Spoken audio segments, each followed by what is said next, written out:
from me, Lauren Jaffe, and welcome to another episode of Derech Erezt.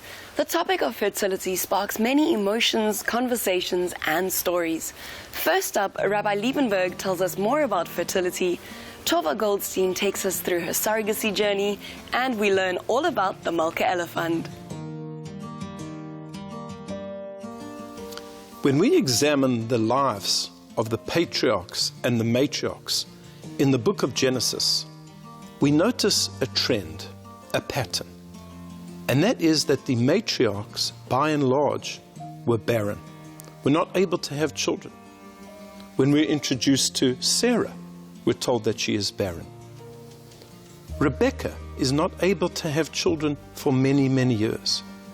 And likewise, Rachel, the beloved wife of Jacob, is barren. She watches her sister Leah have child after child, and yet she remains barren.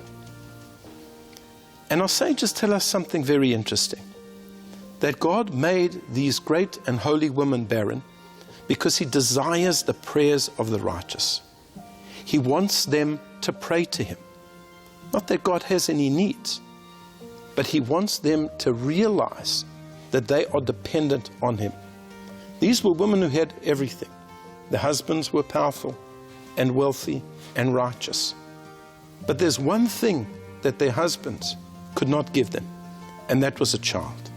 And for that, they had to come onto God, and they had to pray to God. The Talmud tells us that there are certain keys that God does not hand out to any emissary, to any angel whatsoever. The key of rain. Rain brings life to this world. The key of parnassah, livelihood, the ability to make a living.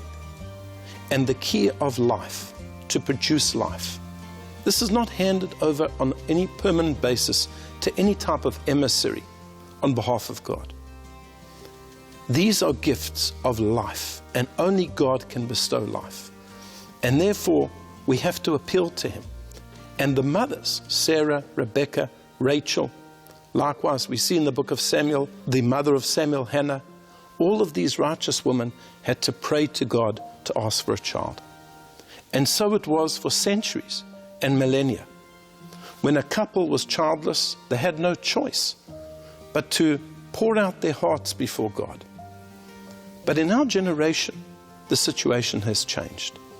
Medical science has progressed to the point that many infertile couples can now have a child through the incredible science of fertility treatment. Ultimately, of course, it's still God who's going to decide whether the woman will in fact conceive or not. But the doctors can assist in this matter. And they have incredible technologies such as IVF, such as surrogacy.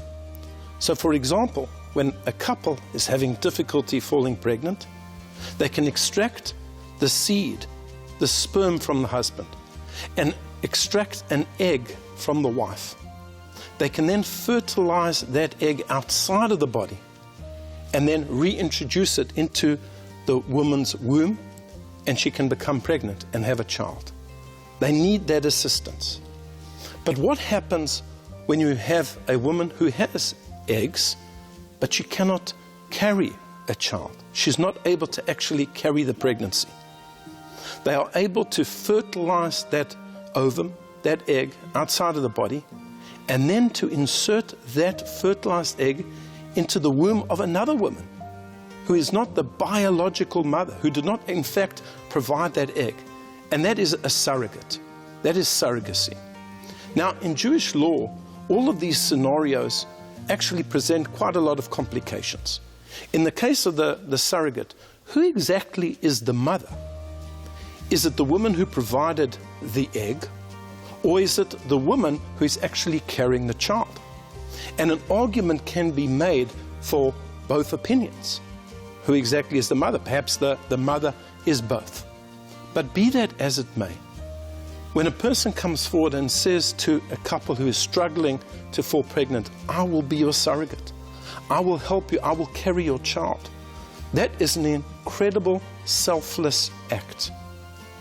And The law of South Africa actually allows it. There's a special agreement that has to be entered into between the parties.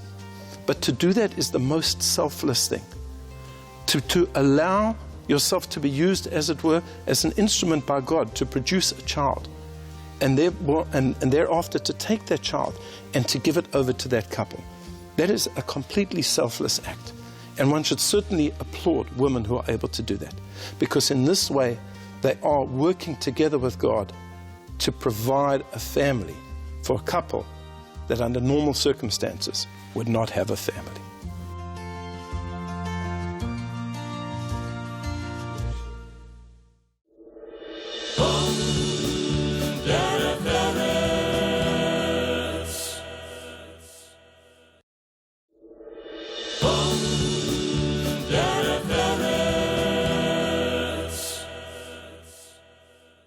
Surrogacy is such a big mitzvah, a good deed, but it's definitely a journey. Tova Goldstein talks to us about her own journey and how her family reacted. I come from a religious home. My parents are religious. They brought us up in a religious and open home. I have 6 siblings. We all live here. We're all friends. We all get on. And it's a really great, close family, which I'm very grateful for. The funny thing is when I told my parents that I wanted to do the surrogacy, I said to them, I blame you entirely because you brought us up to do kind things for other people. And I think that, you know, if I think of probably the strongest value that I was taught growing up, which is a Jewish value and something that my parents instilled in all of us, is to be there for other people, to create a space where you're able to be of service to other people, where you see a gap and you fill the need. And you know, that was the home that I was brought up in. There were people, you know, who lived with us and ate with us and were always in our home and being helped by my parents, and that was kind of how we were brought up. So that is a strong foundation of Judaism, to think about other people. And yeah, it's something I hope to live by and hope to give my kids the same values. It started with my aunt, actually, who is involved in also many chesed, kindness projects in the community. She came to me and asked me if I knew anyone who would be willing to be a surrogate for a religious couple in the community. She was secretly hoping that I would say, pick me, which is what I did. You know, as she said those words, just the lights went on and I was like, this is what I've wanted to do, you know, for so long. I have just a few very weird things on my bucket list, and that was one of them. And I was like, oh my gosh, like, I'll do it. It just kind of happened very randomly, you know, it just fell in my lap. I had recently gotten divorced, and you know, all I could think of was, what are people going to think or say when they see this divorced woman walking around with a pregnant stomach? You know, how, you know, yeah, like how much more scandal do I need to be bringing into my life? So I was really scared about that, and I was really worried about my kids. I was worried that it would be hard for them, and that they would, you know, be maybe a bit embarrassed, or, you know, if they would go through, if people would say stuff to them. So it was a real fear of mine. But the truth is that the community was absolutely amazing. There were definitely 1 or 2 people who thought I was crazy, and that's fine, you know. Everyone's entitled to their own opinion.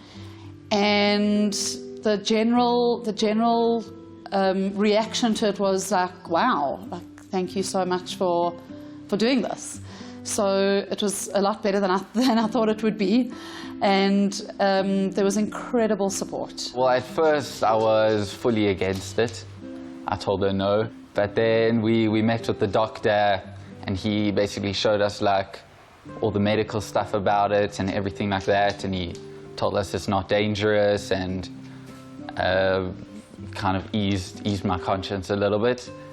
But then afterwards, so I was never actually pro it ever, but afterwards I could see it was something my mom really wanted to do, and I was happy to support it. Overall, it was probably the most spiritual thing I've ever done. When I think about giving birth, you know, I get a bit emotional when I think about it, just because there is nothing for me that compares to that moment of these two, I had twins, these two little babies being born and just given over to these beautiful parents who had waited for years and years for their own children. It was honestly one of the holiest moments that I've ever experienced. So for me, I would describe the whole thing as just incredible and spiritual. But if I look at it practically, it was hectic. It was hard. It was amazing, but it was hard. Carrying twins at 40 is not something that I would laugh at. It took its toll. There were times when it was really hard, but it was an amazing experience and something that I would love to do again. What changed my mind was, yes, when I met the couple, was very, just to see how they were struggling to have children, and obviously I have 6 siblings, so it was very nice to see just what my mom could do for them and change their life pretty much. Obviously, typical for me, it was at the peak of Corona that this all happened.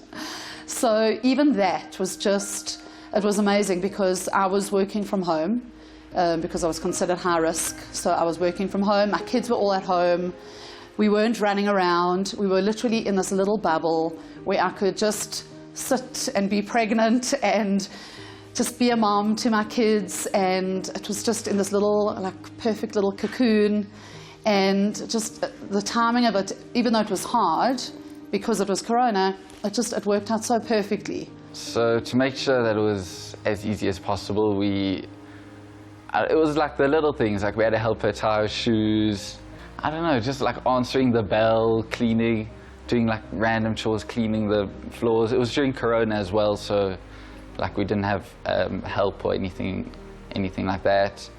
I think it was easier that it was during Corona, because she didn't have to leave the house or that often to fetch us from school or anything like that, or go to the shopping. So we basically had to be the mom of the household for a couple months. So being a surrogate in the Jewish community, for me, it taught me, firstly it showed me how unbelievably supportive the community is, and that even when we do things that are a little bit strange and a little bit out the box, people are okay with that, you know.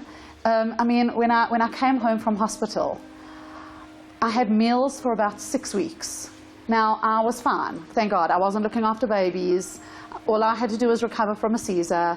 You know, I didn't need meals. I remember phoning people to say, thank you for putting your name on this meal list, but please don't worry. And people would get angry with me. They'd be like, don't take this away from me. I want to be part of this incredible simcha, this incredible, moment. Don't tell me not to bring you supper. I'm bringing it to you, you know.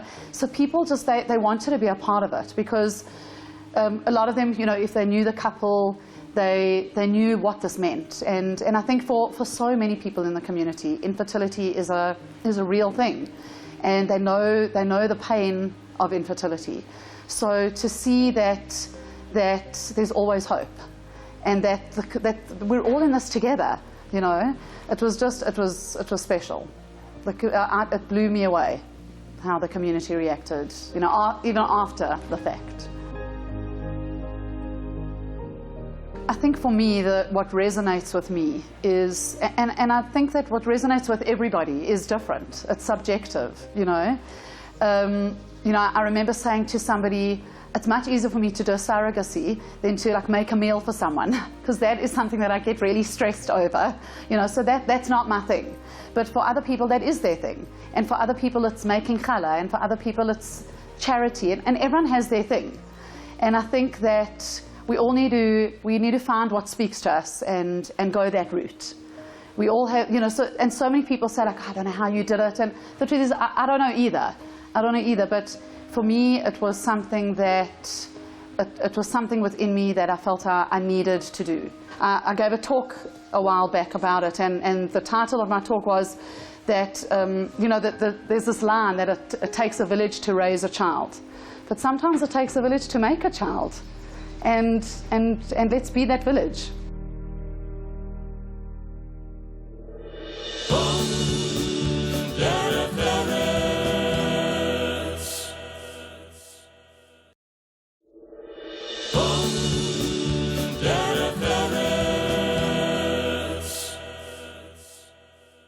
Infertility is the kind of issue that can affect many communities around the world. The Malka Elephant was founded here in South Africa to help Jewish couples that are struggling with infertility navigate their journey. We started the organization just over 20 years ago. In fact, I just think 21 years ago. And myself and my husband went through our own fertility journey. And when we were going through it, is that I was always amazed by the expense of what a fertility treatment would cost. We were both working, and we were able, thank God, to pay for it. But it was always quite hard to sit in the waiting room and hear how people would say, we don't have the funds in order to do that. So really what we did was someone else approached us to try and help another couple in the community that was struggling to have children.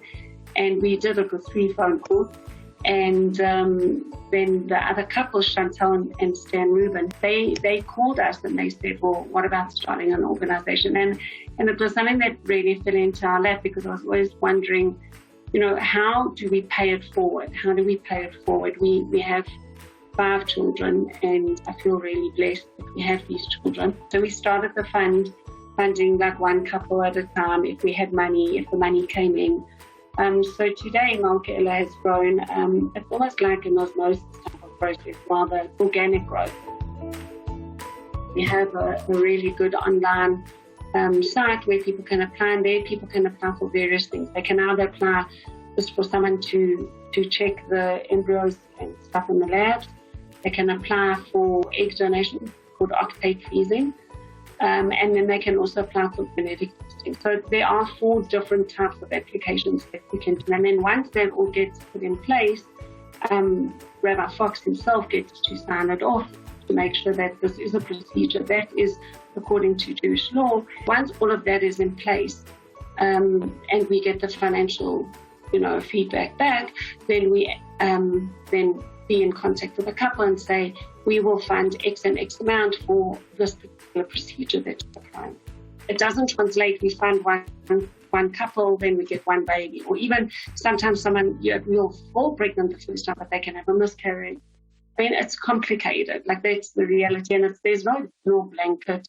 This is how it works. You give us 100,000 rand, we get you 2 babies. It doesn't work.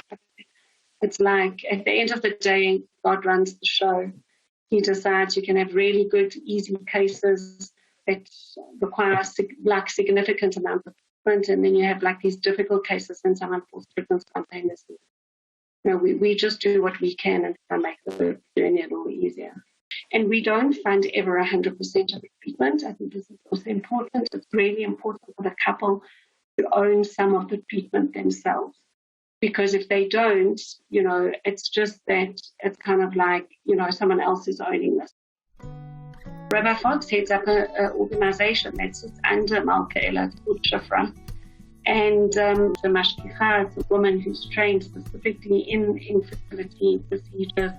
And they go in and they check on the embryos, they check on the eggs, they make sure that this is the person that the egg came from, this is the man where the sperm came from, how they put it together, where they in fact do it, so that there are no mix-ups whatsoever. And I have to tell you, as someone going through fertility myself, it's a really reassuring process to know that there's no room for error. There's absolutely no room for error. As any organization, there are rules and there are requirements and there are terms and conditions and whatever, and we try and help. Our aim is to help Jewish families, Jewish couples, and that means that both the husband and the wife, they have to first be married and they have to be Jewish. That's our mandate, and I'm happy to help other people we're happy to counsel anyone and we're happy to assist where we can, but in terms of financially, that's the mandate. But Malka Ella, we're here to help Jewish women preserve their fertility years. We're there to help people not have genetically, affected children. We're, there to help Jewish couples have children who are struggling. So that's really what our aim is to do, and to make this not such a stigmatized kind of, process. The name Malka Ella actually, they are a very, very special couple in the Johannesburg community who lost a child many, many years ago, just at the time that the fund was being set up. And I actually wasn't aware of who the couple were, but someone mentioned it to me and said, don't you think it would be a huge comfort for them if you named this organization that solely, the sole purpose is to bring other Jewish children into the world, if you could name it. And so we met with the family, and we have, a close connection with them. And so their little girl's name was Malka Ella. And if you look at the logo of Malka Ella, is that there's a Hebrew letter Nun, which is an N, and that stands for, the M is for Malka Ella, and the N stands for Nathanael. And he was 15, he was killed in a car accident. And so really, in the merit of those two children, there have been hundreds, literally hundreds of children born today. And with each child that gets married that's born of the fund, how many more generations? So it's infinite. So that's why, we've had that many babies now. But, in 50 years' time, how many children have been created from Malka? So I think that a basic Jewish tenet in life is to have gratitude. And Derech Erezt of Malka Ella is to make a difference in people's lives, to try and make the journey of infertility a little less hard, because it doesn't make it go away. And at the same time, for people to show gratitude to the community and to those nameless, faceless sponsors and people who really are committed to the organization. Well, we've come to the end of the show for this week's episode of Derech Eretz. As always, we'd love to hear from you, so please send us a Facebook message at Spirit Sister Productions. From me, Lauren Jaffe, and the Derech Eretz team, have a beautiful week.